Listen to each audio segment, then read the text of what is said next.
So, welcome everybody. This is Dr. Glenn, and I'm here with Dr. Howie and a special guest, Dr. Sharon, tonight. How is everybody? Good. Good. Good. I'm glad you're all good. We're not going to make house calls? We're not going to make house calls, but you can all say you were on a marketing call with 3 doctors tonight in the middle of a hurricane. And we actually are in the middle of a hurricane, but we're holding up. We've got power, we've got webinar connections, and we would rather be talking marketing than waiting for the wind to blow. So that's why we're here. And I always think it's fascinating to do any kind of interview or presentation with Howie Jacobson because, because of the way his mind works and because he's actually a guy who is much more interested in teaching than making money, in my opinion. So his educational materials tend to be over valuable as compared to what he charges for them, and he really puts his heart and soul into it. And we're going to be talking today about the latest evolution of his Checkmate method, which is a way of evaluating the competition quickly vis-a-vis the AdWords ads. This is different than the way that I do it, by the way. So for those of you who are in my Make Them Buy Club or the Hyper Responsive Club, this is not the Golden Glove. This is another way of looking with some overlap at how to evaluate your competition vis-a-vis the AdWords ads on your main keyword. And I just thought it would be good for you to get that perspective, and thought it would be fun for the 3 of us to talk about what we could learn in a live environment, and that's the deal. So Howie, can I turn it over to you? Absolutely. Thank you, Glenn. Hello, Sharon. And I'm noticing on this first slide that the graphic, I think I stole from you, and I have to give you credit for drawing the Checkmate method out of me.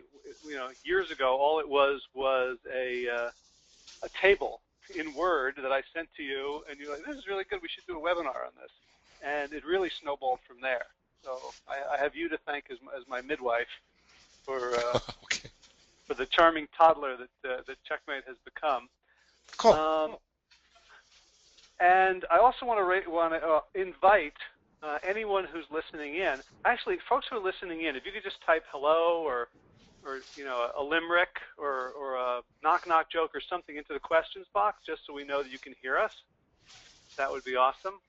Hello, Craig. Cool. Thank you. Okay. If anyone here has would like to be on the hot seat, so I'll be talking for about 5-6 minutes, and then the bulk of this is going to be a live demo of one aspect of what has come to be the whole Checkmate process.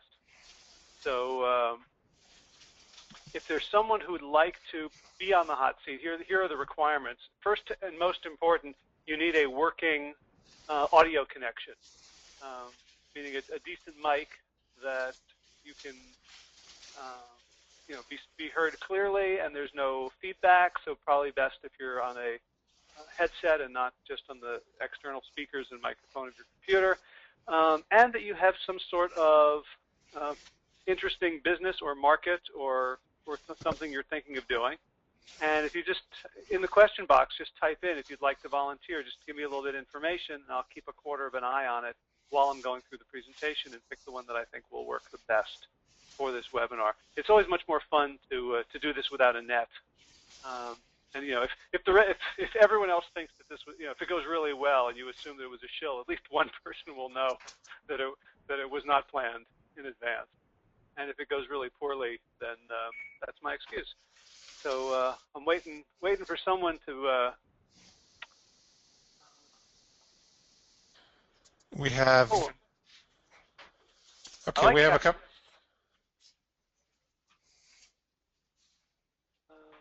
Let's wait another minute or two, see if something else comes in. But I think that Kathleen's might be very useful. Sure. And while we're doing that, I just want to let people know that because Sharon and I are in the middle of a hurricane out here in the boondocks of New Hampshire, it is possible we could lose connection. Howie is not in the middle of a hurricane, so he can keep going, and we'll try to call back in when that happens. So I'm in the South, where the infrastructure is 50 years behind anyway, so hopefully one of us will hang on till it's over. Well, in New Hampshire, they should just have a bunch of goats holding up some telephone poles. So We just flickered 3 times, so. I know. I'm not so sure. We'll have to see what happens. All right. Well, let's get going. So this is how to dominate your market with game over advertising. So lots of and so the word dominate, as I was typing this up, that's kind of a word I use in presenting this, and it's actually a problematic word because it's part of a whole military language that we use for marketing. And I think that's a problem, not just because I'm a touchy-feely kind of guy, but because I think going into a market thinking about blitzes and kriegs and campaigns and outmaneuvering the competition really has detrimental effects on the outcome. I mean, it can work for a very short time, but to me, it's the wrong mindset. It's a domination mindset, which means it's me and my interests against everybody else. That's not how nature works, and it's not how courtship works. And those are the two models that I find most helpful in creating long-lasting businesses. So, yeah, dominate. I'll stick with that. I've spent too much money branding, but I want to share with you tonight a different way to dominate. And I know those of you who follow Glenn are very, very comfortable and familiar with this because it's not about sinews in our teeth and machismo. It's about being the most loving person to your market, being the one that people want to call mommy again. Glenn, you've used that metaphor in the past, right? What's the metaphor? About the people want to call you mommy. They're looking for someone to call mommy. Yeah. I think that people are entering a buzzing, booming world of confusion, especially in a search marketing environment. There are so many alternatives and so many people competing for the interest, not knowing who they can trust or what there really is to offer. And they would like to be taken out of that uncomfortable environment as quickly as possible and nurtured to a solution by, I usually use the metaphor of a loving uncle, but I think it was D.W. Winnicott was a psychologist that used to talk about how infants were born into a world of buzzing, booming confusion, and I think that is very much what consumers are experiencing, and to that extent, I think that they would like to have someone to call mommy to mother them to the right solution, provide them safety, protect them from harm, and take them to the right solution. So I agree. Great. So I guess a female construct of the word dominate would be dominatrix. So I guess that's what we're going to teach you how to do tonight. Well, Howard, you know what? I think that there's an element of the military analogy which makes sense to me with regards to the competition, although I think you also can always be looking for ways to cooperate with your competition and neutralize them like that. But I think that domination is really the wrong metaphor for working with your clients. I think your clients should be people whom you love. And I actually think that a lot of the language in internet marketing as a whole has kind of commoditized the people that are coming through. We call them, we say, I've got to get some traffic, and we forget that we're talking to real people. We're sending real people messages about things that are going to meet their human needs. So maybe this is a side point, but I do think that the language you choose to use in thinking about marketing as a whole impacts how you deal with your market. Yes, I absolutely agree, and so I wanted to kind of lay that foundation so that it's a smooth ramp up into the kind of work which we're going to be doing, which has nothing to do with dominating. In fact, it's exactly the opposite. It's more like courting, like being the best lover to a loved object.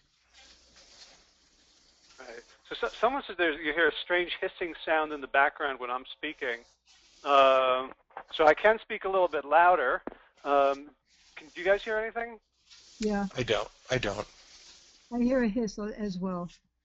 A hiss as well. All right, I'm on I'm on the expensive $50 a month phone. Well, let me ask you something. Is it, I work on a treadmill desk. If I turn the treadmill off, does that go away, Sharon? No? I'm listening. All I right. think Well, it did let go me. away. I think it's fine. Okay. I'll I'm gonna keep go grab a trying. chair. If it's still terrible, if people could chime in, I can always try to switch to headset and see what that works. This sounds better, Howie.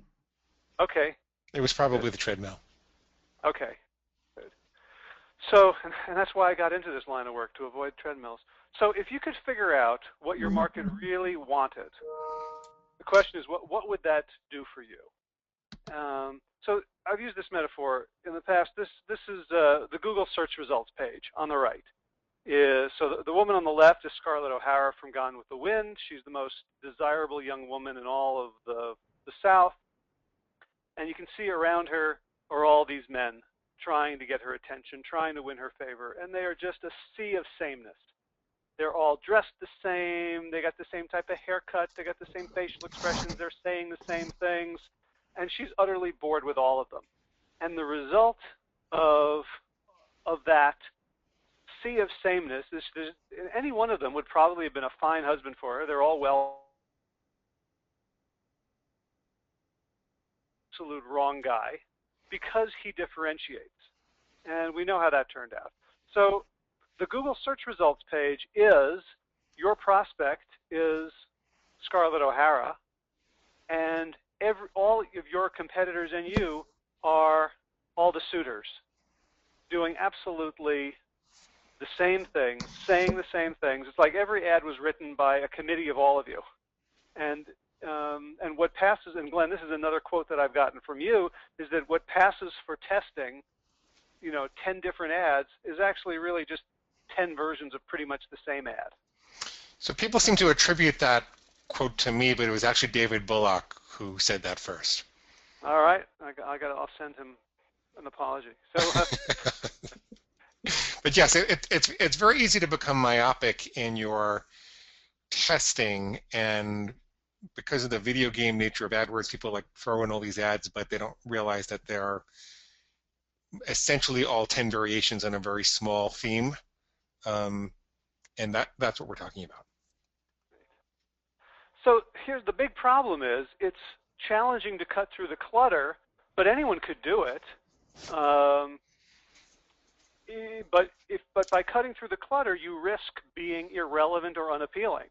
So suppose all of one of Scarlett's suitors had decided to show up in 1859 Atlanta with a mohawk and a leather jacket, so and an earring. So that certainly would have distinguished him from the others, but it wouldn't have been a positive thing. So the challenge is to distinguish, to cut through the clutter while being relevant and appealing. And I would say the only way to cut through the clutter is to be more relevant and more appealing to your ideal customer. And there's a sense in which you look at it and you say, well, these people must know what they're doing. All I can do in order to compete is just kind of be a little bit louder than they are, or spend a little bit more to get to the top position. But they basically have the message is cornered. If there was something else to say, they would have already said it. And go ahead. Well, and that that is really the driving force behind hype in the market, isn't it? Like people are comparing to each other and committing market incest by trying to say things louder and louder. But it's really not cutting through the clutter. It's just contributing to a sense of ingenuineness. Yeah, I've never thought of it this way before, but the symptom of undifferentiation is hype among the advertisers and price cutting, commoditization at the ooh, I think I've got a tweet in there somewhere. So that's the goal of what we're going to talk about and do tonight. That's what Checkmate does. It allows you to be relevant and appealing in a way that cuts through the clutter, as opposed to cutting through the clutter in a way that makes you less appealing and irrelevant. So in order to, before we get into it, just need to explicate this scene from Star Trek IV, The Voyage Home, where keywords are not just a few words that people type into a search engine. They actually represent a compression, a deep compression of real desire.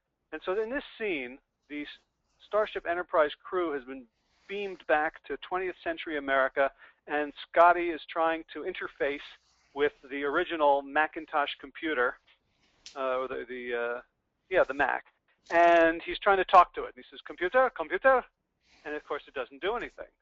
And then Bones suggests that he pick up the mouse and use it as a microphone. And here he's hopefully saying, "Computer, computer," and finally the 20th century human says, "Just use the keyboard." And with disdain, he says, "Ah, the keyboard, how quaint." And that really is the way we would like to speak. So if you have a problem, if you have something that's wrong, so I'm going to assume that we're going to go with Kathleen's issue of she has a new product for relieving shoulder pressure during side sleeping. So if you imagine someone who's having trouble sleeping because their arm goes to sleep and they're sleeping on their side, you can imagine them like with a friend at a bar, talking to their therapist, writing in their diary, coming up with a long thing about this. Right? My wife wants me to sleep on my side because I can't sleep on my front, and if I sleep on my back, I snore. But when I sleep on my side, my arm falls asleep, and so then I roll and take all the pillows, and she's really upset with me, and our sex life is being affected, and blah, blah, blah, blah, blah, blah, blah. But Google makes you type in just a few words.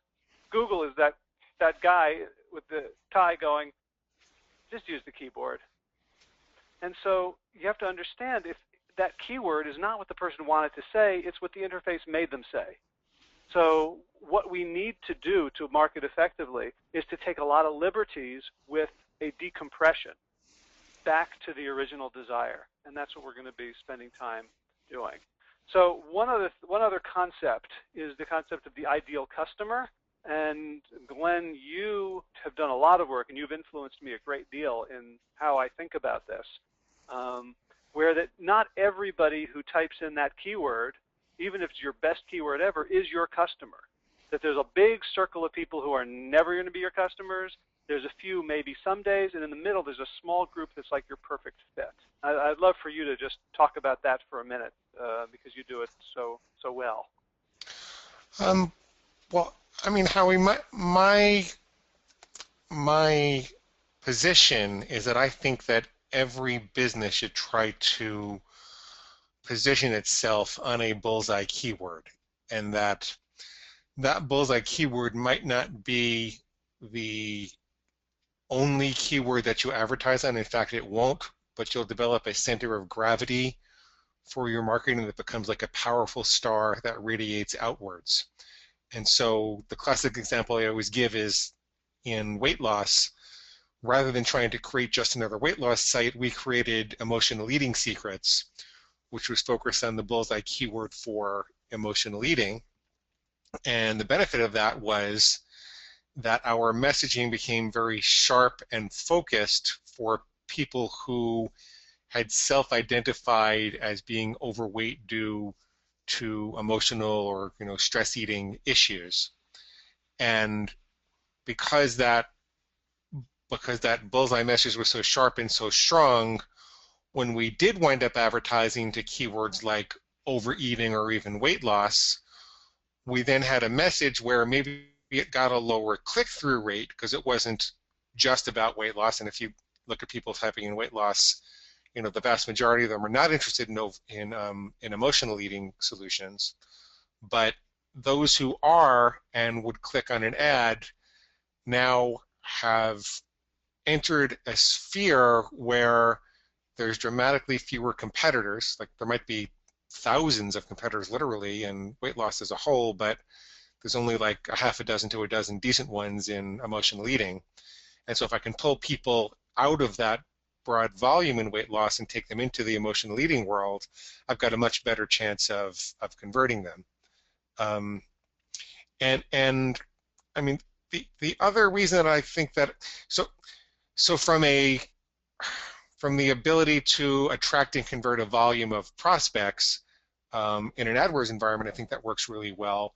But I also think it works exceptionally well to force people to zero in on the exact mindset of their ideal prospect so that their marketing message is stronger across everything that they do, like, offline and online and brochures and, direct mail and email and even telephone communications. I just think that having a bullseye is critical to doing that. It's I don't know that it's something I invented. I think I applied it well to the internet marketing environment because the internet is indexed by keywords, but really it's positioning 101. When you contract your brand, good things happen. When you expand your brand, you become diffuse and less powerful. Right. Well, if I just follow you, then I get the benefit of everybody else who's smart, their wisdom too. So I'll just attribute everything to you, and you can correct me. So the idea of that ideal customer is extremely important, what you call the bullseye keyword, and that's what we're going to be focusing on and honing on to a very, very specific and literally an individual level, so that we can write what I call game over ads. And a game over ad does three things. First of all, it attracts that ideal customer. It repels everyone else, or at least is invisible to everyone else, so you don't get bad clicks. And then it prepares the ideal customer for your landing page, so they're more likely to, that you've made a promise, and the landing page is going to fulfill that promise. And so when you have your ideal customer and you write ads that are just for them, some interesting thing happen mathematically. So one is it increases the right click-through rate, the click-through rate of the people who are your ideal customers, who you want to go to your website. It lowers the wrong click-through rate, all those people in the red on the outside ring who will never buy from you ever. And it increases your conversion rate on your website. Even though you haven't not done a thing to your website, by sending the right traffic, your website starts doing better. So before we even get into the elements of Checkmate that deal with website improvement, we've already done a great deal by using this filter, by using ads to speak specifically to one element of the market that you have the greatest affinity with and the greatest ability to serve. So let's get into Checkmate, and there's 4 steps to it. One is you start with a keyword, then you matrix the competition, and I have to apologize. The slides I have for this are from a previous webinar, but it'll give you a little sense of how it works, and then we'll use hopefully Kathleen's. You create an ideal customer avatar, which will be fun, and then you put the avatar next to the matrix, and you notice and exploit the gaps. So let me see if I can bring Kathleen in so whether we can hear you okay. Hello, Kathleen, are you there? Yes, I am. Oh, wow, you sound great. Thank you. Where are you? I am in Morgan Hill, California. Okay, you're on the left coast. Yes, there's absolutely no storms. It's beautiful and sunny and nice outside. All right, well, so much for empathy. Like, dude, you don't have to rub it in. It's probably still like daylight out there, too. Yes, it is. All right, I've had enough. We're going to find somebody else. I'm depressed already. All right, so Kathleen, tell us what your business is, what you're selling. It's a sleep system. It's a collection of cushions. It could be 1 or 2 or more cushions, and it's something that lets you sleep on your side. It actually is consisting of a chest cushion and also an extra thing that you can put under your head pillow if you need to raise it up because your chest is a little higher, and it creates a valley between the chest and the head where your shoulder can rest comfortably without pressure. And it's something you can take with you on the road. Oh, very nice. So, yeah, my neck's already starting to hurt just thinking about what I have waiting for me upstairs. So I don't know, Sharon or Glenn, if you have a spouse with a problem like this, Sharon has a great deal of trouble sleeping on one shoulder. We've actually been talking about how we have to switch sides on the bed so we can cuddle at night because of that. So maybe Sharon will identify. All right. So is there a keyword that people might type when they're trying to solve this problem? Just one? I think shoulder sleep pain would probably be a good one. Okay, I just want to bring up Google because of today's Google picture. Oh, remember that guy. Now we can continue. So shoulder. Shoulder sleep pain, I think, is most direct. Pain, right. I'm typing slowly so I can see how high that is in their list of suggestions. It's not that high. There also is no ads for it. So if we're going to do a search campaign for this, we're going to we need to figure out something that people are actually typing that is mainstream enough that someone's thought of advertising on it. Well, I'm just wondering about that, because isn't there a way to check to see how many times someone's actually entered that, whether or not there's an ad, because maybe no one has a solution? What's the name of your website, Kathleen? It's not up. Oh, okay. Yeah, shoulder sleeping is probably effective also. Sleeping on side, shoulder pain. How's that one? Nope, sleeping on side. How about that? How about trouble? Sleeping on side. That should get all the trouble. Nah. Does that mean I'm wide open? I can sell anything, anytime? It doesn't mean anything for you. It's just making this a bit of a challenge for us to do a checkmate on it if we can't figure out anything the competitor. Do you have competitors? No. It's a new niche. Type in side sleeping, and then maybe that'll give you something that you want. Howie, there's about 320 people searching for shoulder pain when sleeping. Yeah. Okay. So what we could do, here's what I think we should do. If I can't think of anything really quickly. Shoulder pain when sleeping. How about trouble sleeping? So that's a case. Okay, why am I seeing no ads for trouble sleeping? That's weird. Are you trying an incognito window? I'm not seeing any ads either, actually. That can't be right. Oh no, there's one ad on the bottom. I wonder why. Sleep problems is good. So let's start with sleep problems. So the analogy here will be weight loss. So Glenn and Sharon had a weight loss solution that was only focused on one modality of treatment, emotional eating. So you can imagine what huge percentage of people typing weight loss had absolutely no interest in that whatsoever.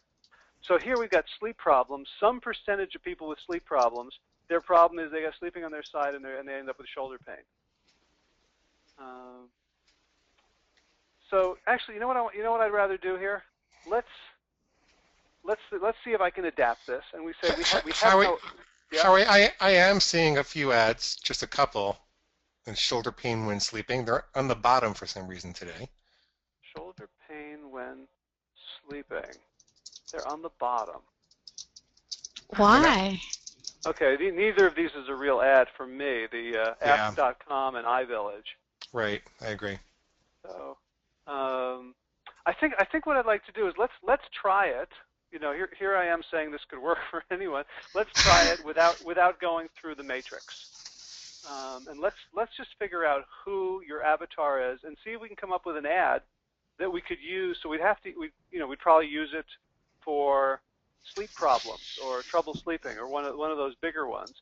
But let's see what happens if we simply skip this step. There's plenty of ads for sleep problems. Right. Well, we might come back to them. Okay. So our keyword is going to be sleep problems. So we're going to look at here. The one I used was lab leak detection and repair. So you go to Google, and this is the way you would normally do it. You take a look here, and then you matrix the competition, which is a table with a bunch of different column headings, each of which is a different thing that you would find in a direct response ad. And we'll go over this if we need to. I think I would rather focus on the avatar and see what we can get just out of that. So we're not even doing the matrix. We're just going to focus on the avatar creation. So I don't know if you've guys seen the movie Avatar. Yeah. So for anyone who hasn't, I'll just do a mild spoiler. The humans are trying to obtain mineral rights on another planet that is inhabited by tall, blue, sexy people. And in order to prepare for the negotiations, they have a technology whereby the human gets into a pod and essentially then animates a tall, blue, sexy version of themselves, which they call the avatar. And the purpose of the avatar is to be able to basically infiltrate the Na'vi society, this other species, and understand them. So they know what makes them tick, so they're in a better bargaining position. They're more able to manipulate them by knowing them. And so when we're going to create an avatar, we are actually going to step out of our own bodies and into our sexy blue prospect bodies. We're going to become them. And what happens in the movie is after a little while, the main character's allegiance shifts because of his consciousness, because he has empathized so completely with this other species that he literally falls in love with them, and he takes their side. When push comes to shove, the humans against the Na'vi, he sides with the Na'vi because of his deep empathetic experience. And Glenn, you've written about this too, and I remember us talking about this, that you're only ready to market when you feel changed, I think is the phrase you use, when you feel changed by the depth of your intimacy with this market. The feelings have to come over me. I have to have had enough contact with the market, not just on a abstract level, analyzing surveys and stuff, but actually talking to people, so that I have a gut level feeling of what it is that they're hurting about, and I have to feel a deep empathy for them. And when I have that, then I know I'm ready to market. Right.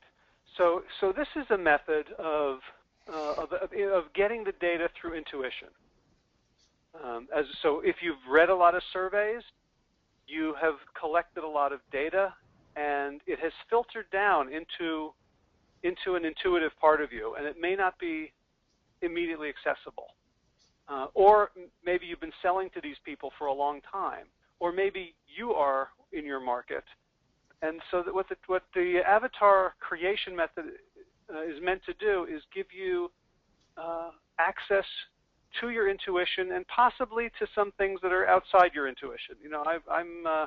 I'm not able to refute the idea of sort of extrasensory perception, and so I don't know where the intuition comes from, but I've just seen this work so many times so powerfully that I trust the process. So, Kathleen, are you ready? I think so. This is going to be so hard because I have several distinct target markets. Wonderful, wonderful. So we're just going to choose one, and from this point on, I'm going to ask you to let your rational brain rest a little. It doesn't need to figure anything out. So when I start asking you questions, whatever feels like getting blurted out is the right thing to say. So Kathleen, and now everyone else can sort of follow along. I'm just going to ask you a bunch of questions that you couldn't possibly know the answer to create an actual avatar, as if we were casting a movie. There's the screenplay of the movie, has the name of the character. Once you choose an actor to play that role, then a lot of things collapse into specificity, and a lot of other things become impossible then, whether the actor is tall or short, blonde or brunette, surly or kind. All those characteristics then lead to a cascading, and it leads to a specificity. Nobody falls in love with lines on a screenplay. People do fall in love with characters on a screen. So let's start, Kathleen, by just having you sit comfortably and notice your body. Just center a little bit, whatever that means to you. So it could be, assume you're sitting down. Maybe I should stand up. No, sitting is fine. Or if you have an urge to stand up, you may follow it. But just sort of notice your breathing right now. Notice the general tonus of your body, of your muscles. Are you sort of relaxed? Are you tense? Are you neutral? If you're in front of a computer right now, are you sort of leaning forward, or are you slumped? Are you giving your weight to the chair, or are you sort of clenching a little bit? And just sort of notice where you're at, because this is your baseline, and we need to identify it because you're going to become an avatar quite soon, and we don't want the noise of you to interfere with the signal of the avatar. So we're basically noticing this so it's easy to filter out. Okay. So now we're going to imagine the person, your ideal customer, your bullseye keyword, the person who's going to type in what we're now going to say is your bullseye, which is the side sleeping shoulder pain. Regardless of whether we have any competitors, regardless of whether it's going to be a good keyword, that's what the person just typed in. So let's start with your avatar's name. David. Okay, it's David. And I'm assuming that's a male. Yep. And in what year was David born? He's 45, so he was born around 1967? So not around. Right? No, nobody's born around a year. I gotta do the math. So no, it's 1967 is fine. But he was born in 1967. So I'm gonna anytime you try to hedge, I'm gonna bully you a little bit. Okay. Into specificity.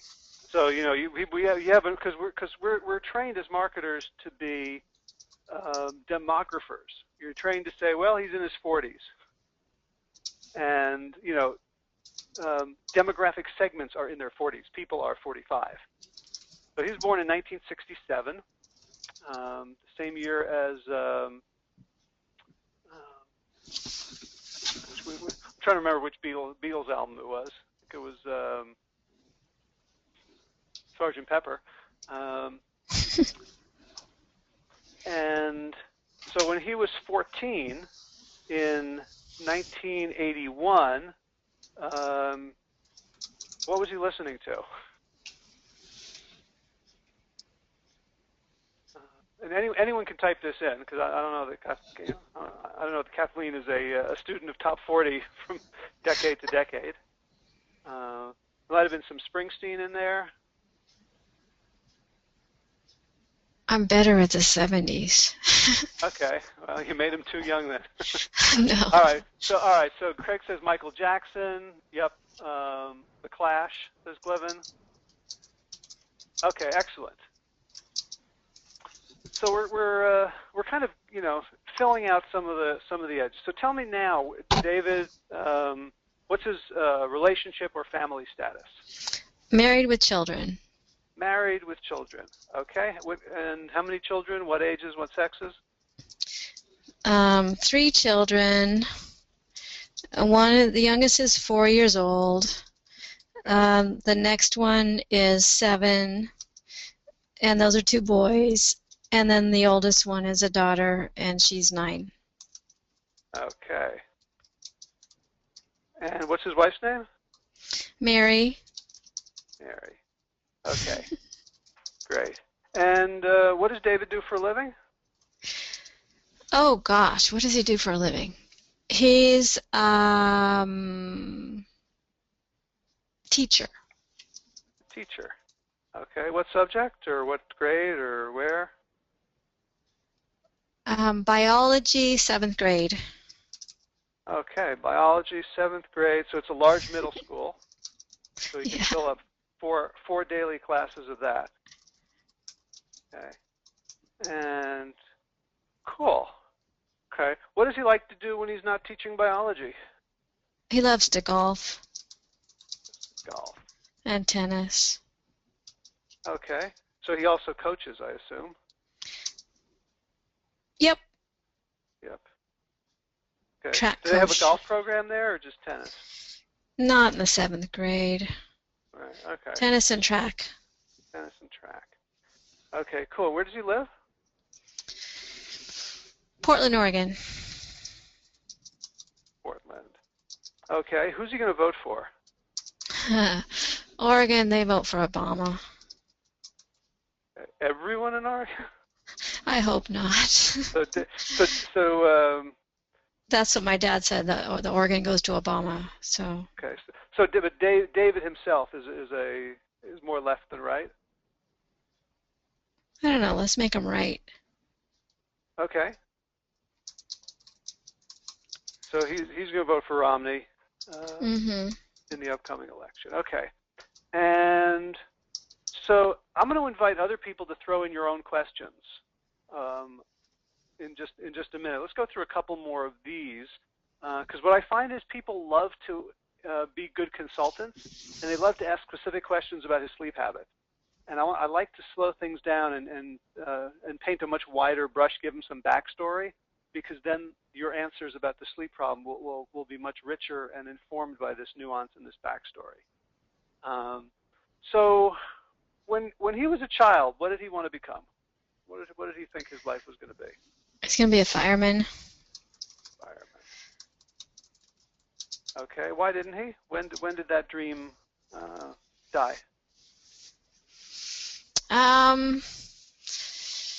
Gee, when he got married and had kids and needed to be safe. I don't know. So was he a fireman before? Was that his first career? No. He got married kind of young, didn't he? If he's got a 9-year-old or 7, yeah. I guess that's not so young. Yeah, well, he got married young. He just waited to have kids. It just wasn't an important enough dream, I guess. Right. It was a childish dream, and he was made to feel it was childish. Yeah, maybe. Yeah. So someone wants to know what about his health? Is he in good health now? Does he have any injuries? Any things he's worried about? He's in good health, but he's getting to that age where things are starting to slow down, and he's feeling aches and pains. And they're kind of affecting his golf swing, and he kind of has trouble with his shoulder.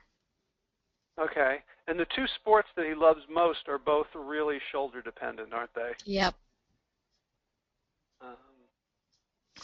Okay. And what's a secret that he has that maybe he hasn't even told Mary? That he wants to travel the world, and he doesn't even his acquaintances. He doesn't really do family things with them. He kind of pretends he's not a family man. So meaning going out with. No, not that he's. What it means is that he likes to be seen as a jock, not necessarily as the father. I don't know what I'm telling this story. I haven't thought it through. Just go. You're doing terrific, by the way. You're doing terrific. Yeah. This is great. And of course, the point is you haven't thought it through. So what comes up here, we'll see what value it has, whether you end up sticking with it or not. But just in improv, there's a rule called yes and, which is you only build, you never negate. So we're going to keep building on this. So he wants to travel the world, and he wants to be seen as a jock. And so I assume he doesn't make a ton of money as a teacher. Nope. Right? Does Mary make good money? Mary's rich. Mary's rich. So he doesn't really. He can drive his I'm a jock car to school. Yeah. Awesome. What kind of car does he drive? And on the golf course. Okay. So what kind of car does he drive?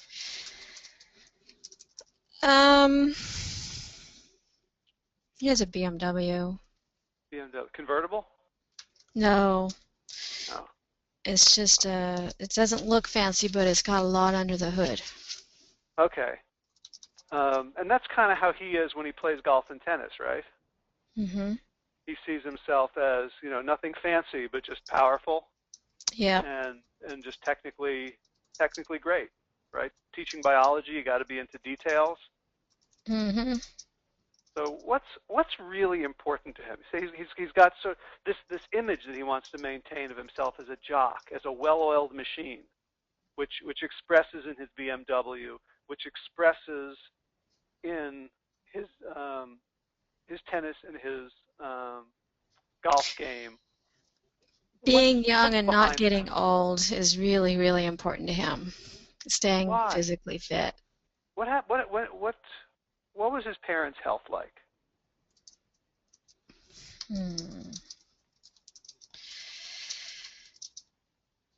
What's he scared of in getting old?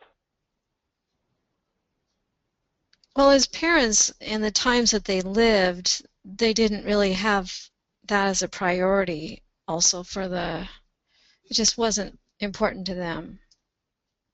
So they didn't take care of themselves maybe as well as he has, and it's not as much a priority to them. So what came of that? Are they still alive? Yeah, they're still alive, but they're old people. They're not like he wants to be when he's their age. Okay, they have a diminished life in his view. Yeah, they're not as active. They're just playing the role of retired people. That's not necessarily the role he wants to play when he gets that old. Is he worried that Mary's going to leave him? No. Okay. So he doesn't have any doubts about, she's rich, and she only wants a strong, good-looking young man. Well, if you push it like that, I mean, you're thinking maybe because of the way I've developed this character that he must have a psychological profile that would indicate that might be kind of in the back of his head. Oh, I don't know. I'm just playing. I'm not trying to profile. I'm trying to explore one guy. Well, he loves her very much, and it's real important to him that he has a happy, successful marriage for the rest of his life. Great. So who does he admire? Some famous person that even I would have heard of.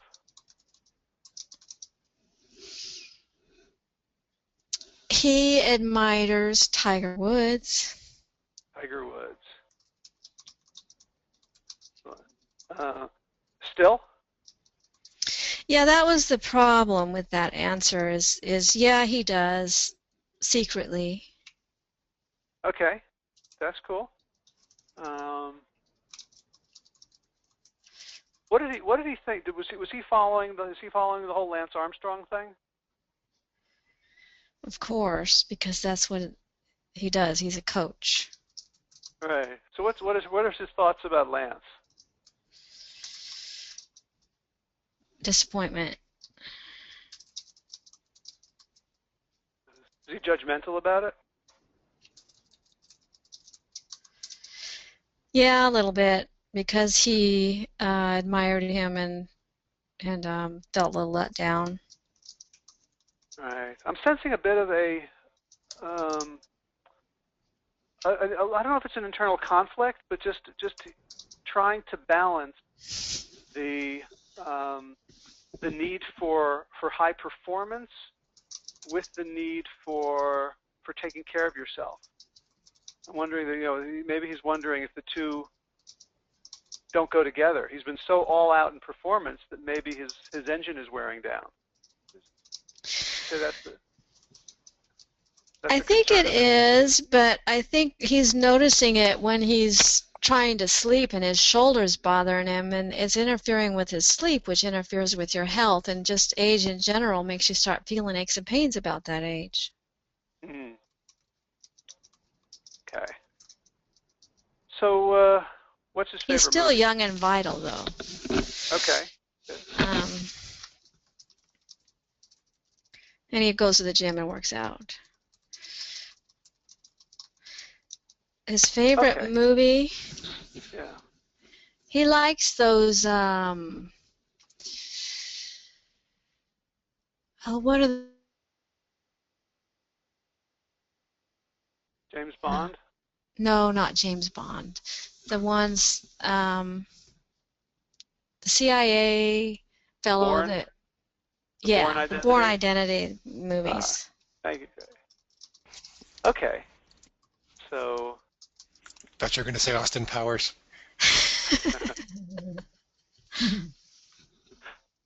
Okay, so what I'd like to do now is sort of bring in the Livingstons and also bring in people who are listening who can type stuff. And Kathleen, I would like you to now become David at the moment where he's about to sit down at the keyboard and type in that keyword, right? Side sleeping, shoulder pain. And so I want you to feel yourself at the keyboard now, getting ready to type it in, and become David. So feel the tonus in his body. Is he leaning forward? Is he slumping back?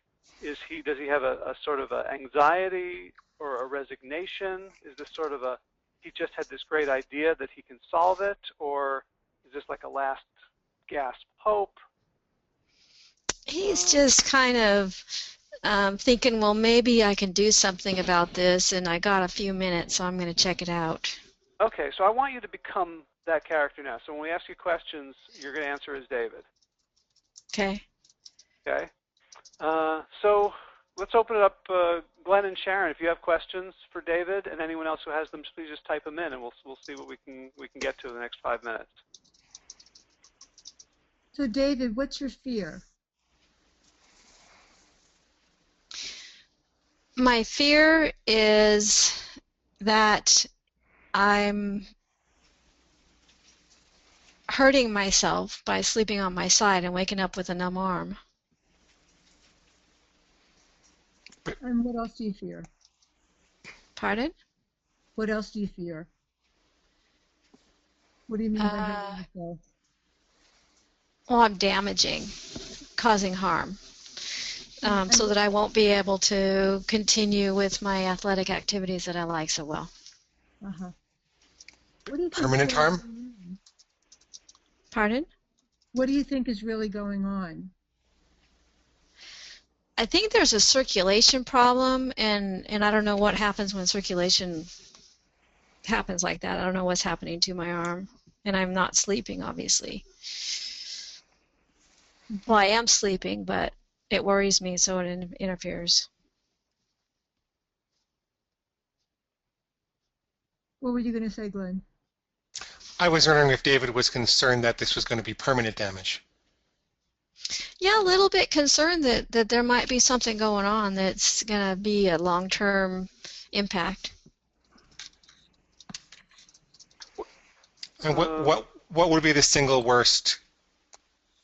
What would be the single worst implication of there being permanent impact? I have to retire from these things that I like to do. I like golf and tennis, and I want to be good at it. I don't want to be a wimp having to use old men's clubs.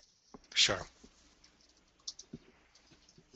And what would you, if you couldn't do those sports, what would you do with your time? I guess try to enjoy my children. Okay. I hear that tone of voice. Tennis and golf is a lot more fun. There's a little bit of an ego involved, you know.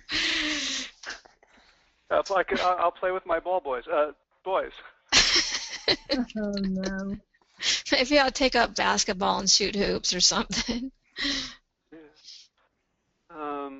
So why does he need to sleep on his side? Why do you need to sleep on your side, David? It's just what happens. I don't really control it. It's just where I end up, and it's also, you know, kind of convenient with my wife next to me. Mm-hmm. Have your sleep problems affected your marital relationship in any way? I don't think so, except, you know, maybe because I wake up complaining, that might be a problem.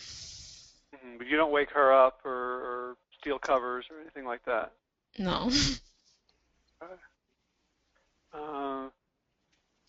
So let me get this clear. Is this mostly about waking up with pain or about not being able to sleep?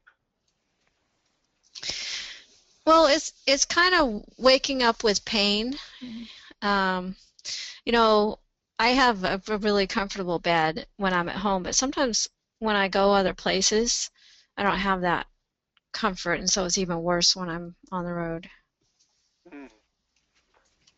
traveling with the team or something. With the team, so going to weekend meets and things. Uh-huh. Uh-huh.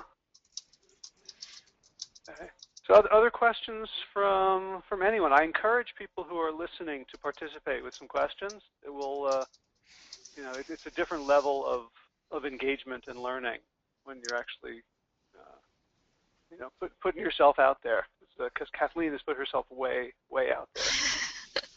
Yeah, I'm not really desperate right now. I mean, I'm just kind of barely starting to look as far as my current situation. Mm-hmm. David, is there anything you feel guilty about?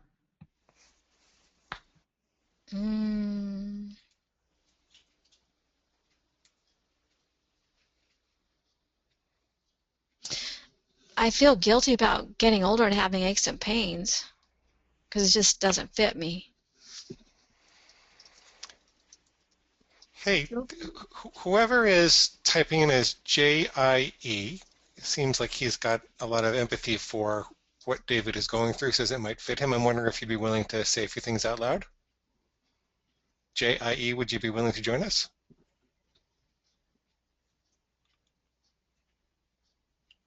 Yes, that's you. Yes, that's you. The person who just typed, is that me? Yes. All right, let's see.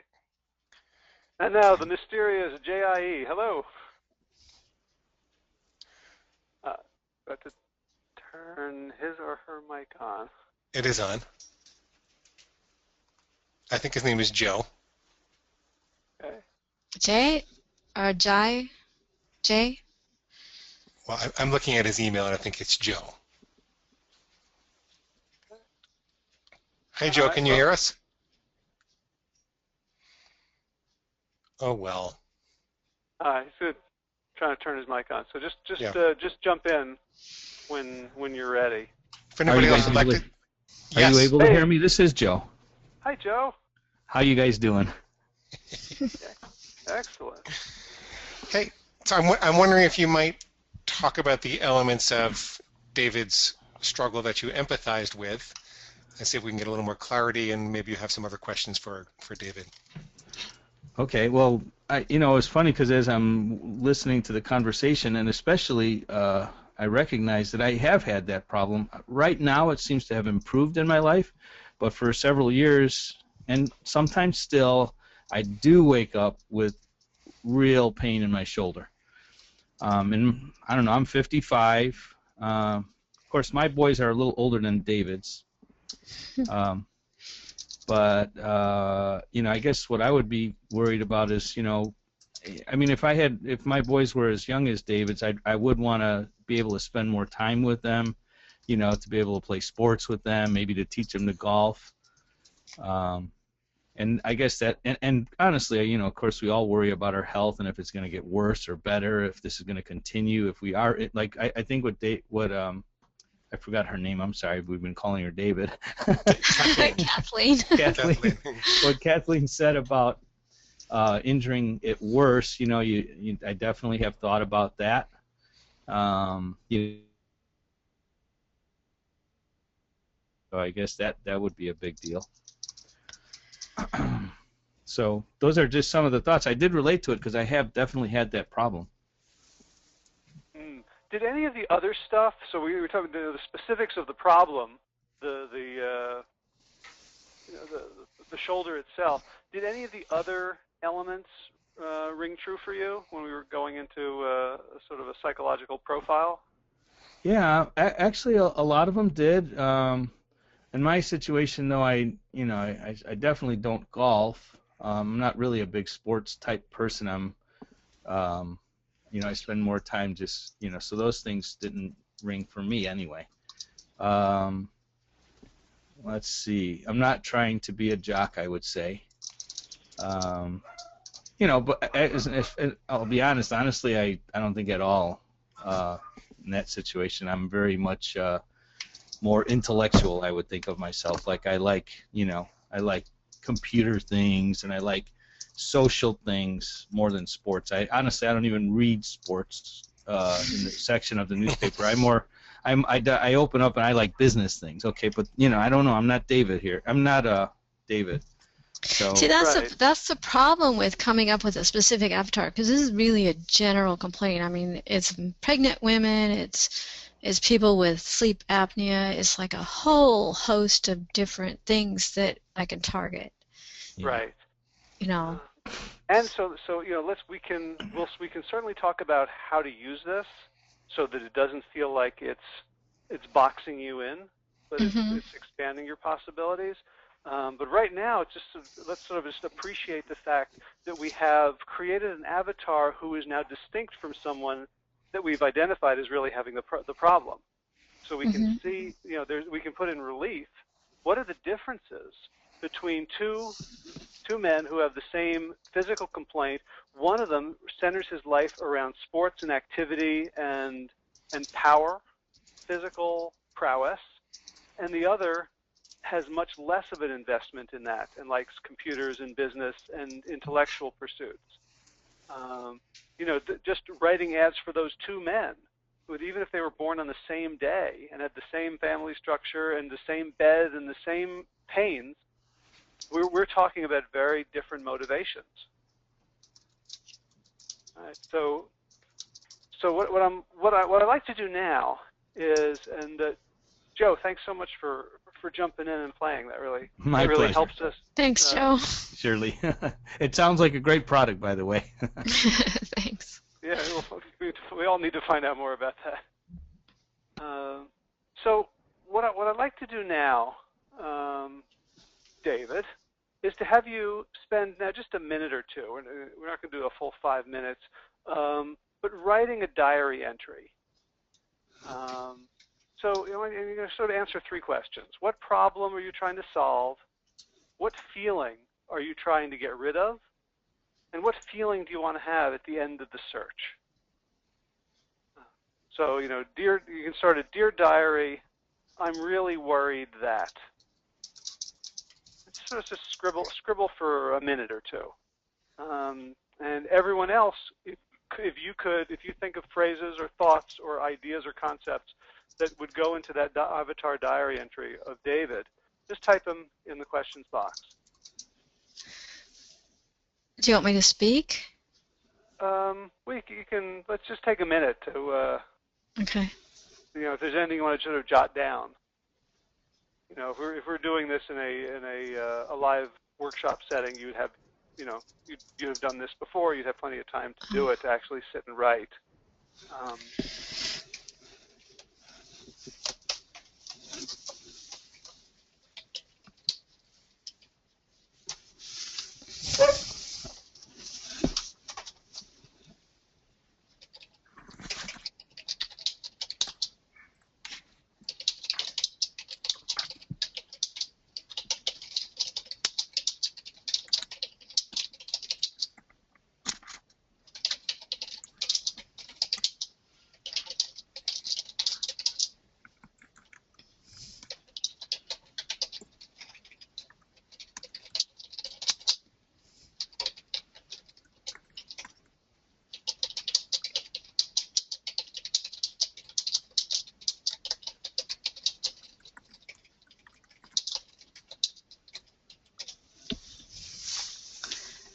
All right.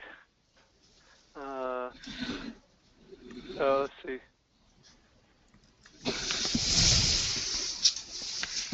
Kathleen, read us what you've got.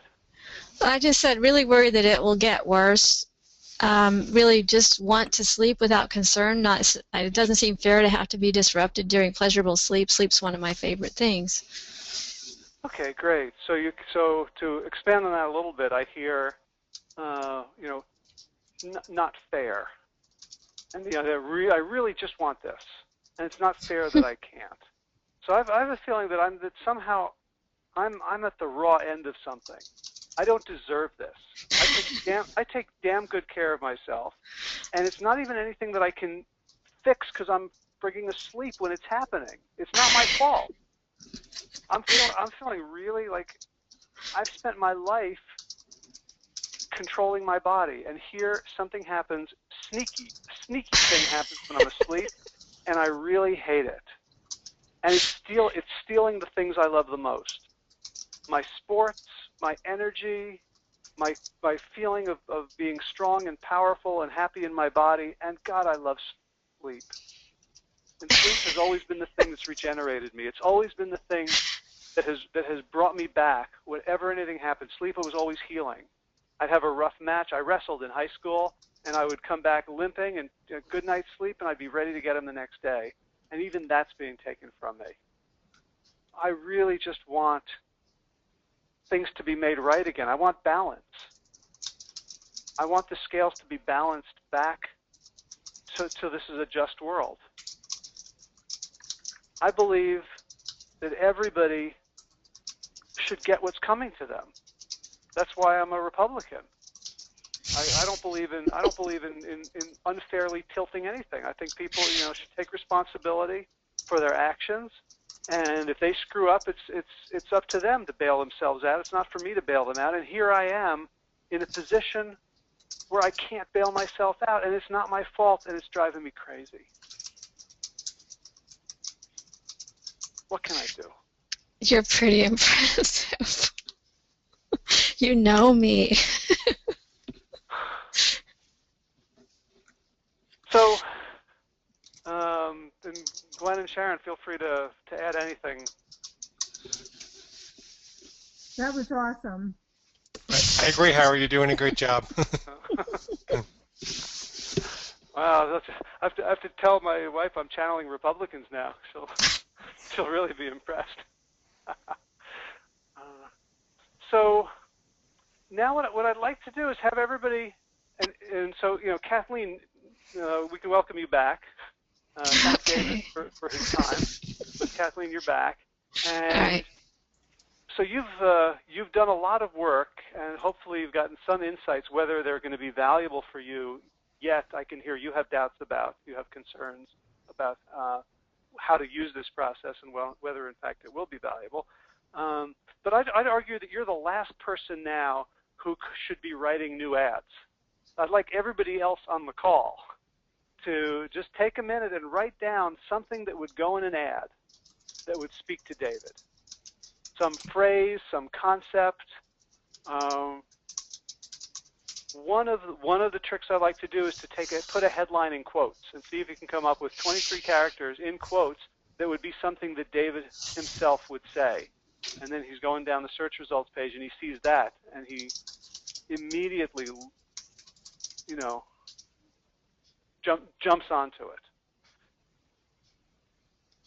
So see a couple of folks starting to type things in, and Sharon and Glenn also feel free. And Kathleen, if something comes to you, by all means, just throw it in. So we start by reading a couple that have come in so far. So Joe says, don't let your shoulder pain get worse. So I like the idea of worse, saying that you think you have a problem now, just wait. And I might do it in something like, I think the pain's getting worse, as a headline. Or shoulder pain, ? What if it's permanent?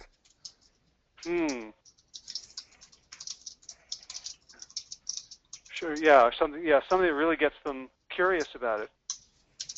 Shoulder pain, permanent or not. So Craig has Get My Life Back, which takes this to a whole nother level. I'd love to see an ad that connects the fact that someone has shoulder pain when they sleep on their side with the fact that they feel like they're losing their life is slipping away. It's not just my shoulder, it's my whole life. Something about that. So stop worrying about shoulder pain. We have an easy solution. And in this case, that's a very elegant ad, and it's certainly something to test. In this case, my gut is that what David needs before you come up with a solution is some empathy. Is to know that somebody takes this as seriously as he does. Is that shoulder pain a sign of a bigger problem? Right. Nice. So again, stoking this concern. Is it just shoulder pain or worse? Stop shoulder pain and get back to your life. Remember your life? Right. Remember when things didn't hurt?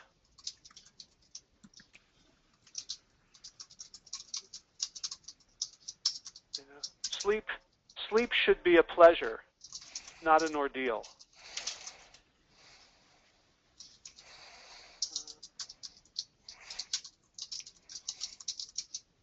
Okay, so Joe has some ones about sort of the speed at which you can solve this. Fix shoulder pain tomorrow, or fix shoulder pain overnight.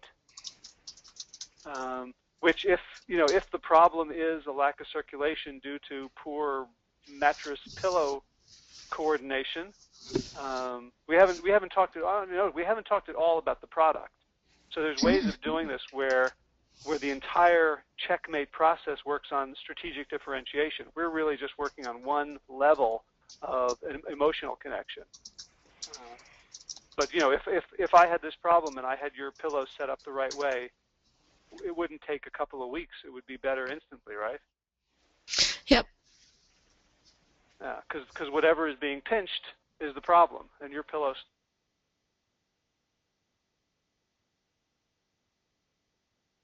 I want to throw out just some of the triggers we have here.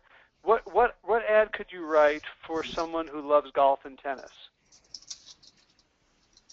So Craig has one. He wrote it before I asked that question. Keep your edge.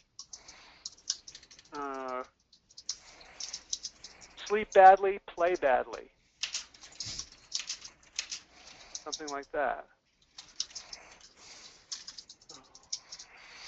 How about an ad that references the fact that he drives a very fancy, high-performance sports car?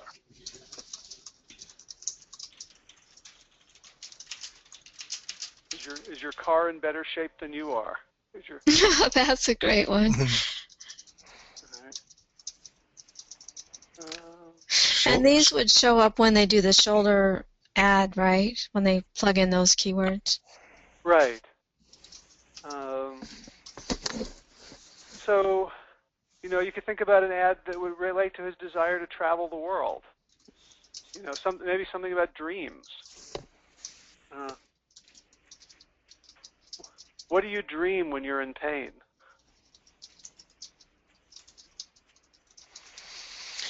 How about the headline is shoulder pain killing, so that's under 25 characters, and then the first sentence is your golf game ? Simple solution works in 7 days.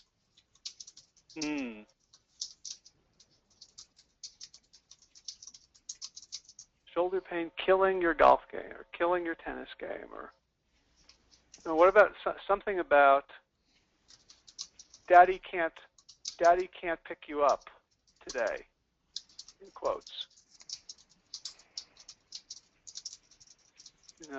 What else is that shoulder pain keeping you from?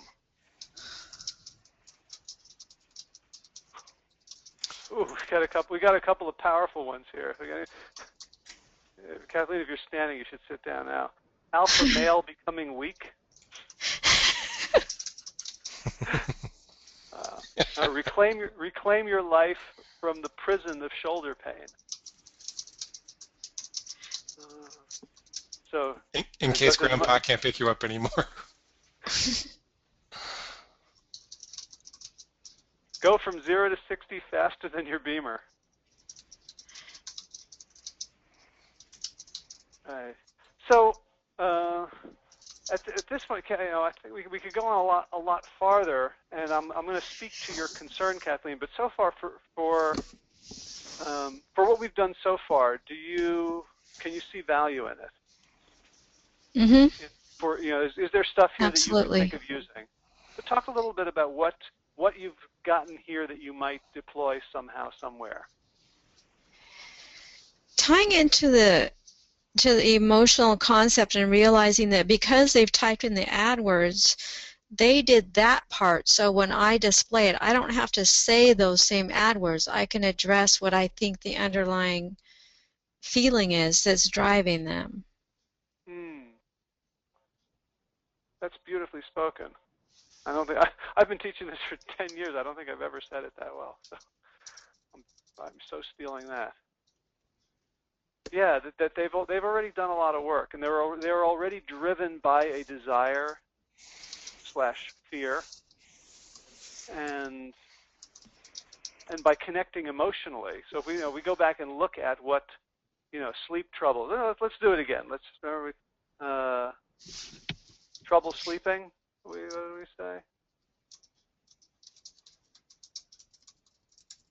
So if I have several different underlying potential desires depending on the avatar, let's say I have 5 avatars, should I advertise them all and each one would touch on a different theme?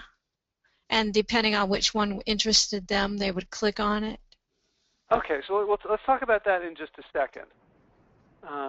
And let's take a look at what people are doing here. Now, I've got to say, we've got 5 ads here, and they're actually quite good.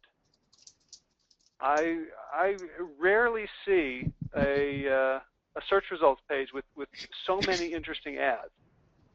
It's a very mature app, very mature industry, very mature market. A lot of competition, except for the shoulder-specific stuff. So we can see. So what am I looking at here? So the first, sleep problem treatment. Insomnia can throw off your whole day. So we've dealt with that, and I think there's certainly what I think is wrong with that is that that's not how people speak. I don't think people say, "Boy, that insomnia threw off my whole day." I think they say, "I felt like crap since 5:30 this morning." Right. So if anywhere we see that we can translate jargon into human speak, that's an advantage. Because if you think about the search results page, we type something in, and within a few seconds we've clicked away, and we haven't looked at everything. We're not speed readers. Yet something connected with us emotionally. So then sleepless nights cause wrinkles. Dr. Oz's sleep advice. So that's that's not for David, right? I don't think David's got wrinkles on his mind. So you go ahead, Glenn. I'm just curious if we have any sense of what the incidence of shoulder pain is among those with sleep problems.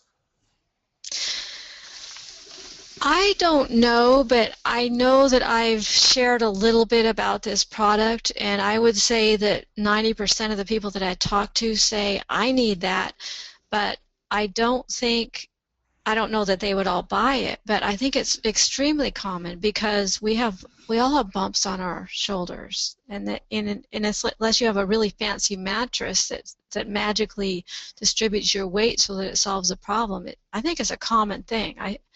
I really do. And I think some people are suffering more from it than others. People just cope because they're used to it. So I'll just mention in passing that there's a new product from Google called Google Survey, which could help you get a quantified answer to that and let you know how likely it is you might be able to advertise in the more general sleep problem arena, because you might be able to from what you're describing. I'll leave it at that for now, but it's a very powerful product. And you might want to take a look. When you asked that question, Glenn, what it brought up for me is I actually think this is a display advertising play first before search. And it reminds me of the ad that I kept seeing on Facebook all over the place for a while about, do you have bad breath?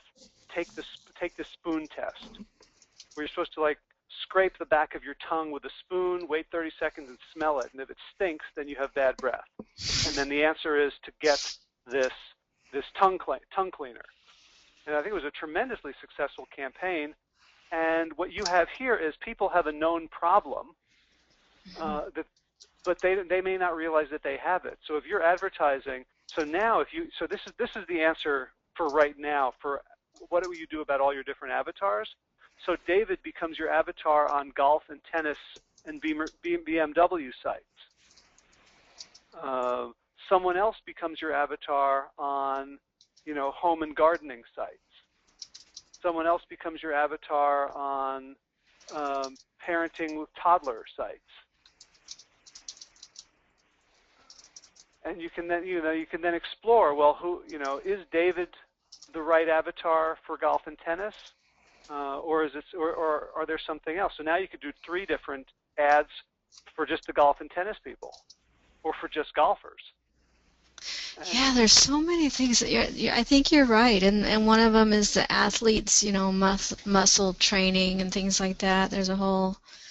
So okay, so you're talking about Google Display maybe being, just getting it known.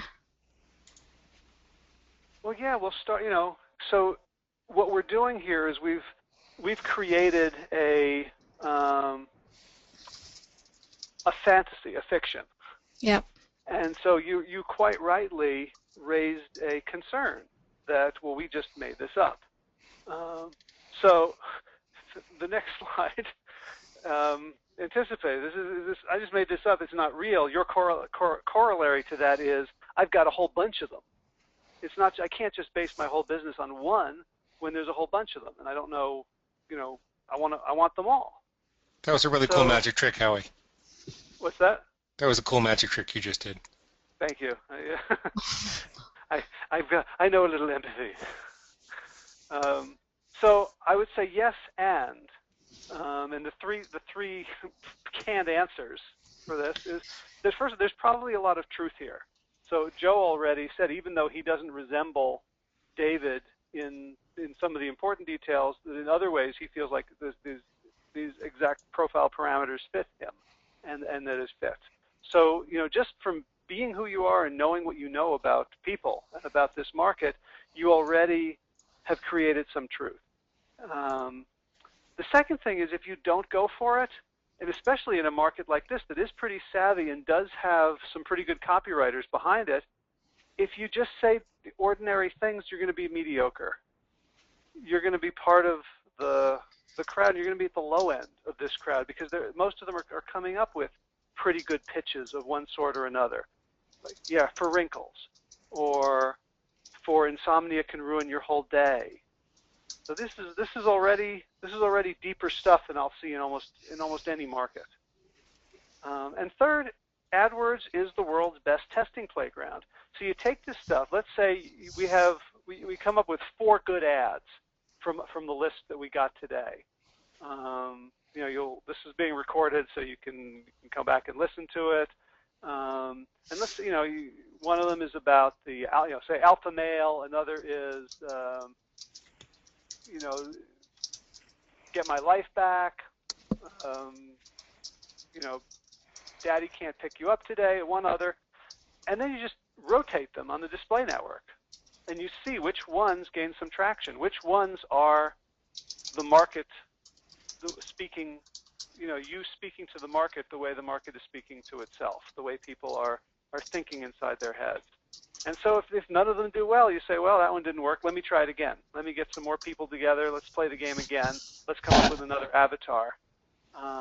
But that's that's ultimately what I mean by we can't come in with a domination mindset, because then if we're focused on crushing competitors, we're ignoring the most important thing, which is what is going through our prospect's mind. And I hope you can see, when you get this right, when you nail this, you really can write an ad that dominates. And especially, because you have a product that's different from anything else out there, that's something you can always add.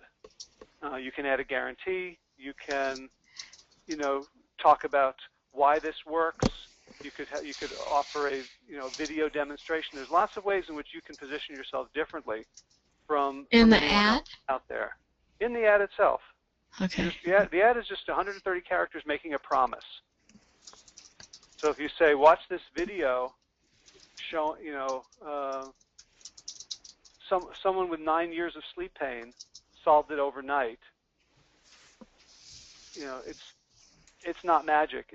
It's just biology. Ooh, good one for a biology teacher.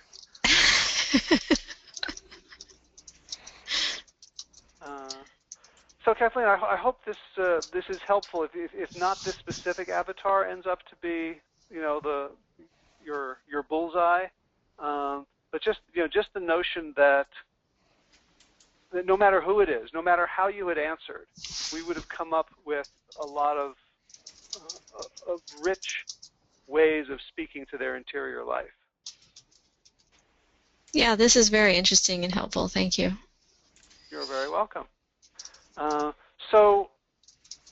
Just to put this in the AdWords perspective, what checkmating means is that your click-through rates are higher. And I'm speaking specifically about the ones that you should be getting higher. Those little green dot in the middle, bullseye keyword, click-through rate is higher because you're speaking directly to them. And therefore you have a higher visitor value because you're only getting those who are likely to convert, which contributes to a lower cost per lead or per sale, which means higher profits on each sale, which then turns into more money to spend on clicks. Because you can spend more money on clicks, you can test faster, you can get into a higher position, which means you get more clicks than people in the lower position, and that becomes a virtuous cycle for you and a vicious cycle for your competitors. Checkmate. That's the point at which we can begin to talk about competition. But competition is really a trailing indicator. Winning in AdWords, winning in marketing is a trailing indicator of serving your market, understanding them and loving them more deeply and being more curious about what they're going through than anyone else. So if we focus directly on competition, we're just going to end up with a lot of bruises. If we focus on the prize, on winning Scarlett's love, then we go about it very, very differently. So I'm going to kind of throw this out to everyone who's listening. What's if this was you doing this, and maybe you have been in your head, what sort of improvements could you expect just from getting better ads? And then what would happen if you applied a similar process to landing page headlines, to the copy on your landing page, to handling the objections, to deploying testimonials? Would this be valuable? And of course, that is the lead-in to my sales pitch for the course that starts a week from tomorrow. It's called Virtual Camp Checkmate. And before I dive right into this, and it will just take a couple of minutes, love Glenn and Sharon, if you have anything to add to comment on the exercise we just went through. I'd love to. Well, Howard, the only thing I'd like to say is that I think that it's kind of gutsy and risky to take a live person without practicing. Like you said, we didn't prepare a shill, and we had a couple of surprises in the market, and it is Halloween. We could have taken a dead person. we could have done that, and so I think that I think that you are fairly brave to demonstrate this live in the way that you do, and most marketers would not do that. Most marketers would prepare a canned presentation and have someone with something practiced that there was to say about how this works, so they wouldn't do a demonstration at all. So one of the reasons I wanted to promote the webinar was because I find the process incredibly valuable. Sometimes I forget to do it myself. I think we're all kind of in a rush to get to market and get the ads out there, and we forget how important that deep emotional empathy is and how important it is to evaluate in the context of the competition. And I've never had anybody who has come back from one of your seminars or online workshops, or even really with your products, who's been unhappy. I really haven't. It's been years that I've been working with you, and we typically don't flood you with sales. I think in part it's because you present in a more honest and straightforward way, and you take the risks of working with people live and everything like that. But I've never had anybody that's been less than thrilled. So I really do wholeheartedly endorse it. I'm kind of mad at myself for not doing this more often on my own work, and I'll let you present the details, but I just want people to know that this is good stuff. So. Well, thanks. I appreciate that. And yeah, it feels a little bit risky, but I really trust not in my own brilliance, but in the process. And it's not even just the checkmate process. It's just the process of human beings getting curious and empathizing. But to me, whenever that happens, something good invariably comes of it. So that's really where I'm putting my trust. It doesn't feel like I'm putting myself on a limb as much as just trusting that when human beings care about one another and care about service, that we discover things, and that, like you said, we're all rushing around. I'm guilty of the same thing, of thinking mechanically about my market, about my traffic, about my conversion rates, as opposed to really delving deeply into human beings. But I think that's where the juice comes from in business. Well, I think And Sherry? the thing that I would add to it, and that I was very impressed with what you did, Howie, was that I really believe that the most personal is the most universal. And if you can get deep down into that very personal thing, which is taking a risk, and like you were saying about, are you were you channeling David, or were you just being extremely intuitive? And I think that when you allow yourself to experience and feel what's really going on, you're taking a big risk, but it's a very important risk that shows what's really happening. And like when you did that little exercise yourself, it just kind of blew us all away. And it's a wonderful thing to teach people how to do, and it's possible. Thanks. Yeah, I love that line you started with. The most personal is the most universal. I've been trying to figure out that for a long time, and you just made it clear for me what I think is going on.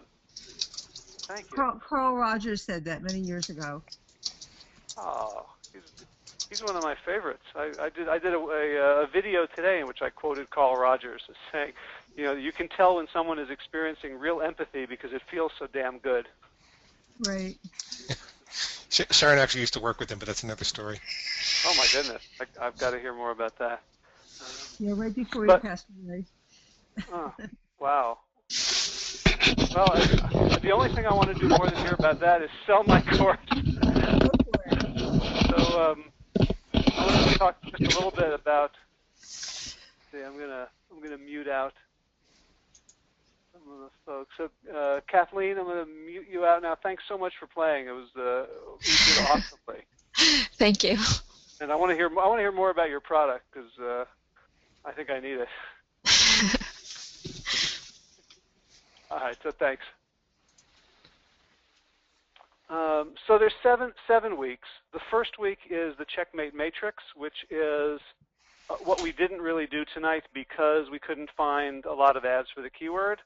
But it really is about looking at your competitors, using that matrix tool to see the whole market quickly. You just look at the search results page, it's hard to know what you're looking at. What I found is with this tool is because I'm just answering very, very simple questions, I can go through it. It's almost like busy work, and then I have a kind of a visual representation of, well, is anyone talking about benefits? Is anyone emphasizing credibility here?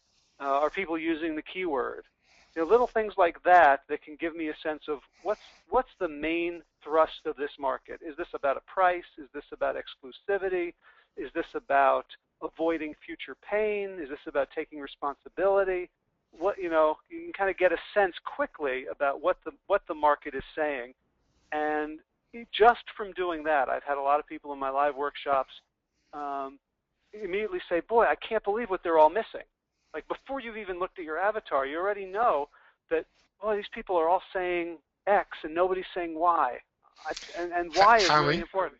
Yeah. So, am I right to understand that when you come upon a situation like Kathleen's, if you had more time, that you would work with her to find a more appropriate keyword? Because I would imagine some people are asking themselves, well, what if my keyword doesn't have enough ads? What do I do? Yeah, we would have gone and looked, and you do this with people all the time, right? Where you'll kind of start with a keyword that might be like their perfect keyword, except no one's searching for it. Yeah. Yeah. So I generally try to find something, and you know what? If nothing works, I use AdWords for this process because it's convenient. If it's not convenient, we can use the organic listings. They're also little ads. And we can also take it off so that we're looking at the context. Really, Checkmate is about the context in which someone's making a decision. So if they're in display, we could use a display page. We could say, let's look at the home page of Golf Digest online that takes Google ads and see what else is going on here and how we could get people's attention. So really, the idea of the matrix is cutting through the clutter. Where are there frequencies that are not already taken? So I don't have to increase the amplitude. I can just choose a different frequency, and I don't just have to amp up the volume and try to scream over people already saying the same thing. So thanks for that question. Help me think of that better. Good. So yeah, go ahead. I just said good. Oh, okay. The second week is the ideal customer avatar. It's this work in more depth. And it's not just one person with everyone else listening. It's everybody coming up with your own avatar with the help of me and a group and a process. And those two are really the basis of everything else we're going to do, because then when you put the matrix next to the avatar, you immediately see, boy, there is a huge disconnect. Even this pretty good search results page that we just saw, if we put Dave against it, if we put Dave against this page, it doesn't really speak to him that well. Right. And there's many things you could say that would attract Dave, that would attract a jock. And then if we swap it out, and it's not Dave, but it's a mom who's just finished a pregnancy, she's just given birth, and she's got this shoulder pain. None of these is speaking emotional level as well as on the details of the life level. So then we're going to look in week 3 at the idea of search triggers. And one thing we didn't really focus on with Dave is, why did he search just then? None of us wake up in the morning and type into our calendar, 11:18 a.m. search Google for side sleeping shoulder pain. Right? Don't make a little search appointment with ourselves. We don't do that. That's true. No, but we all use Google all the time. Things just pop into our heads, but they don't really pop into our heads. They're triggered by something, either by something we read, or a twinge of pain, or we heard about something, or something happened. We search for get out of debt when we get a bill that we can't pay, or we have to say no to our kid when they want to do something because we can't afford it. So the search triggers are really important, and search triggers relate to what we can say on the landing page. And so we're going to have a whole unit on how to categorize search triggers, and then how to respond to them on the landing page. And this is related to another webinar you and I did a while back on the hero's journey that works really nicely here. The 4th week, we're going to look at fears, doubts, and objections. So we imagine we have this beautiful ad that Dave clicks, and he comes to the landing page, and he's reading about it, and he's really excited that this is something that could solve his problem, but he's got buts. And if we don't know what they are, we can't respond to them, and if we don't respond to them, he's not going to convert. He's not going to buy. Those buts are going to keep him. And those buts are not necessarily about us, because he doesn't know us. Those buts are things that have happened in his experience in the past that he is projecting onto this situation. If he was cheated by an online merchant selling pillows, he will remember that and bring it to this situation. We have to reassure him. If he was, if he ever believed that something could fix it overnight and he was disappointed, he'll bring that with him. So we're going to use the avatar and a different game called Dear Dr. Freud to bring up the fears and doubts and objections. And then week 5, we're going to look at how to use testimonials. When we get testimonials, how to craft them in such a way that they specifically speak to the objections, and how when we're requesting testimonials from people we've served well, we can request them in such a way that we get what we need to use them to answer objections. It's much better to have our customers answer objections than it is for us to do it ourselves.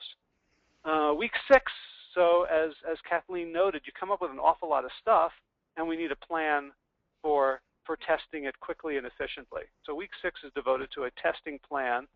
And then week 7 is 80-20 Checkmate, and this is a very close variation of another Glenn Howie product called Last Ad Standing, which is an attempt to, if you say you're a consultant and you've got to do this quickly for a client, a way to do quick and dirty checkmate that uses a very tiny little matrix with just a couple of fields in it and goes through 2 ads, and then you combine that with the avatar work, and you can very quickly get 8, 10, 12 different ads to throw into the mix. So there's the page. If you're ready to sign up, campcheckmate.com will redirect you to the right page. So there's all that. And I just want to say a quick word about how I've structured this course, because I've structured it differently from anything I've done before, and differently from most things that I've seen other people do. This is a flipped classroom, which means that the live classes that we have together over the 7 weeks are not going to be lecture. It's not going to be presentation. It's going to be facilitated engagement, meaning you guys are going to be working on stuff. I'm using a system called Maestro Conference, where we can break into breakout groups and have people working in small groups on implementing. So you're going to be reading, watching videos on your own time, whenever is convenient for you. So if I have a video and you're going to watch it, you can rewind, fast forward, pause, come back to it, watch it a few times. It's much more convenient and friendly than having to follow along with a presentation where I might be going too fast or too slow. You might have missed something. There's lots of ways in which you can get frustrated when someone is speaking and they can't see your eyes and they're just plowing ahead and they're not connecting with what you need at that moment. So by flipping it, you're in control. You've got the remote. It's also going to include homework. That we had Kathleen do some of the work here, but obviously it's better to have her take her time, to have her think about it. And so homework is both for mastery of the technique in general. So you're going to be doing homework on sort of general assignments. And then once you have some degree of mastery, you're going to implement it in your own business. And both of those are different types of homework. The classes themselves I'm calling tumblers, like a rock tumbler, where you get all these sort of ragged rocks and they bounce around for a while and they come out as beautiful gems. And the way I think of it is you guys are going to be wrestling with each other, going to be challenging each other, and offering ideas, suggestions, feedback, but you're only going to get out what you put in. And so the classes are meant to be very, very highly interactive, not much me lecturing at all, just sort of guiding you through exercises, which is what I would do if we were doing a live 2-day course in a hotel in a city somewhere. I have a very boring guarantee. I didn't bother thinking of all sorts of fancy things to say about it, but if you're not happy, you get your money back 100%, because I don't know if this is right for you or not. I don't know your business. The only way that I can, sell online and feel good about it is to say if I've done too good a job of convincing you and it turns out not to be the right thing for you, I'm obligated, you're not. If I don't do right by you, I'm giving your money back. And all you got to do is show up, participate. You need to be open to new ideas. So, Kathleen was a great model for that, and be willing to share ideas with others. And lots of folks who posted your comments and questions and contributions were great models of that. Then it's game on at campcheckmate.com. I've got a bunch of testimonials that I feel like I can skip through because you've experienced part of this, 1/7 of Checkmate in a certain way. So these are good people. These are people that I trust and appreciate that they got a lot out of this. So let's get to the details. The course is $997, and I am still honoring for another 2 days the 3 times 197, and I'm doing that until the stroke of midnight when October turns to November, because at that point it's starting to be a real pain in the butt for me to have to I have to get people into it. There's a special Facebook group. I have to get you all set up. That if I'm doing this days and hours before the course starts on November 6th, I'm going to be pulling my hair out, and so it's really worth it to me to get the doors basically closed by November 1st.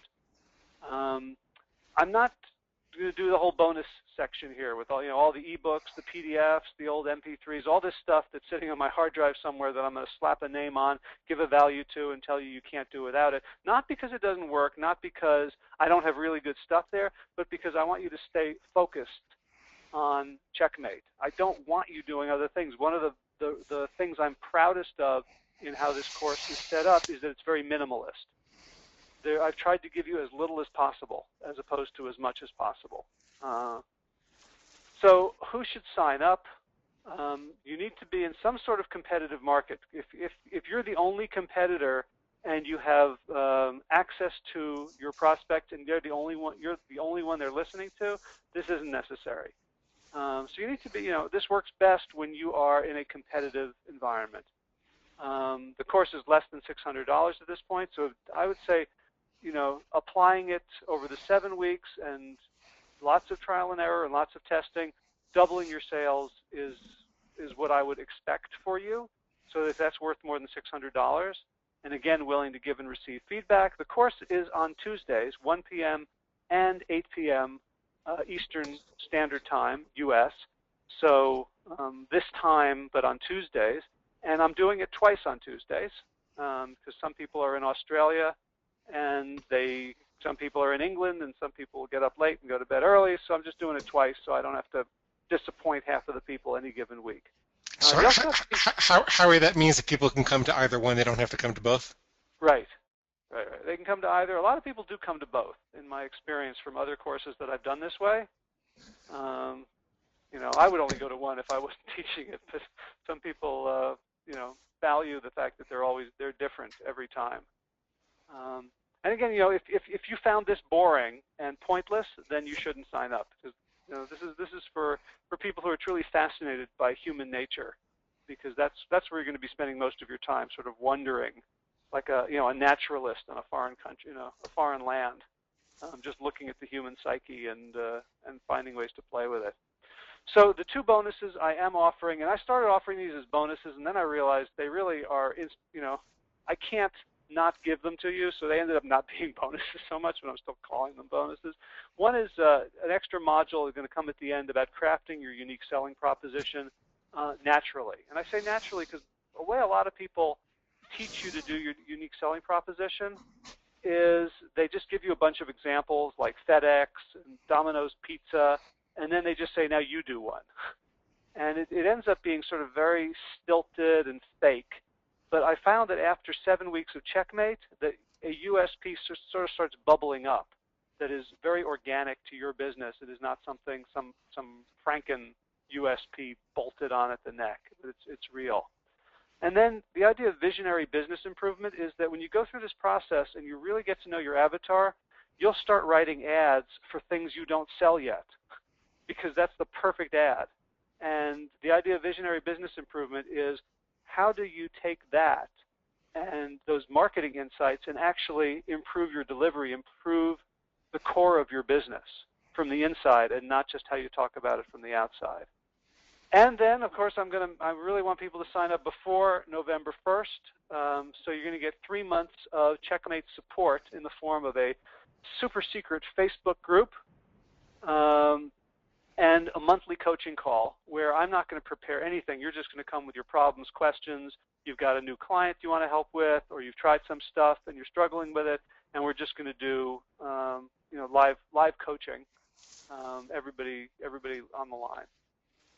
And for signing up today, I'm in the process of creating a completely new product that I have never sold before, called the 7 Metaphor Tools.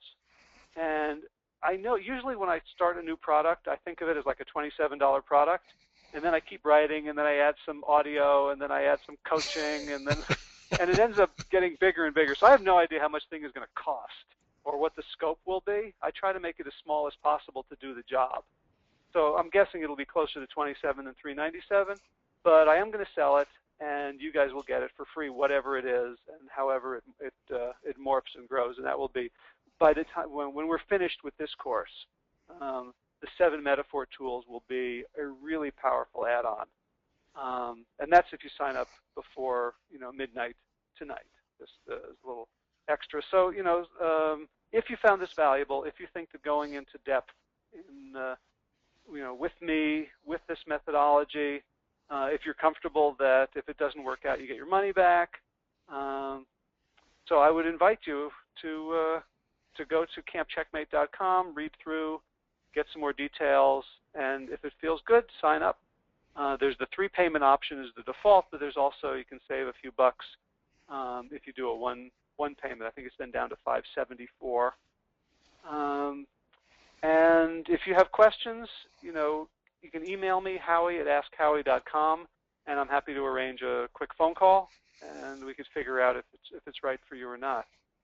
Glenn or Sharon, any final words before we sign off for the evening? No, just that I thoroughly endorse it, and I really want to be implementing more of this for myself. Sometimes, Howie, I'm kind of evolving, and